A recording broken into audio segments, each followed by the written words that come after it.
Hey Krishna, Dandat Pranam. I'm Shankapani Achyutadas from Radha Govindji Circle. So, dear Srila Prabhupada, on this auspicious occasion of your Vyas Puja, I consider myself extremely fortunate for having the opportunity to purify myself by speaking about your glorification. Actually, Krishna, he gives miseries in the lives of conditioned souls like me for our purification, but the same Lord gives miseries in the life of pure devotees like yourself for glorification.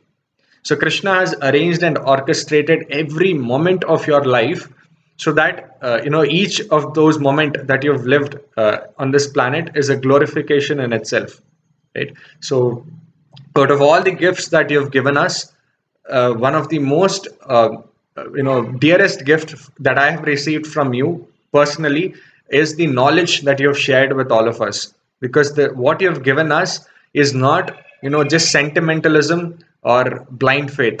You've given us the science behind love of Godhead. So thank you for breaking all our misconceptions about spirituality. At a time when Kaitava Dharma is rampant all around us in Kali Yuga, you have, with your sword of knowledge, you have destroyed our ignorance. So, in one of your classes, you mentioned that if there is a blind man who is poverty stricken and who is childless, and he has only one wish to ask for and three problems, what should he wish for?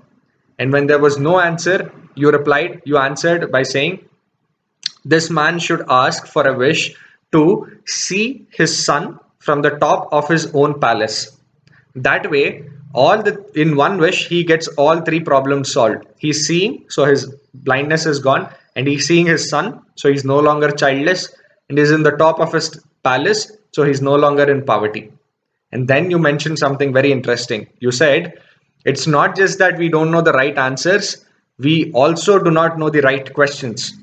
So, in your books, you've spent sleepless nights to give us the right questions and the right answers to those questions. So, thanks a lot for shelling out gallons of blood on each one of us to make us who we are today. It sends shivers down my spine when I try to imagine what kind of sinful life I would have led if not for your teachings and if not for the mercy of those devotees who have been inspired by your teachings. So I beg you to kindly bless me and empower me and remove all the anarthas from my heart so that I can also live according to the teachings as prescribed in your books.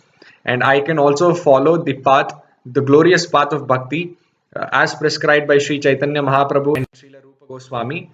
And I can also inspire those around me in whatever insignificant way possible to accept Krishna consciousness. Hare Krishna.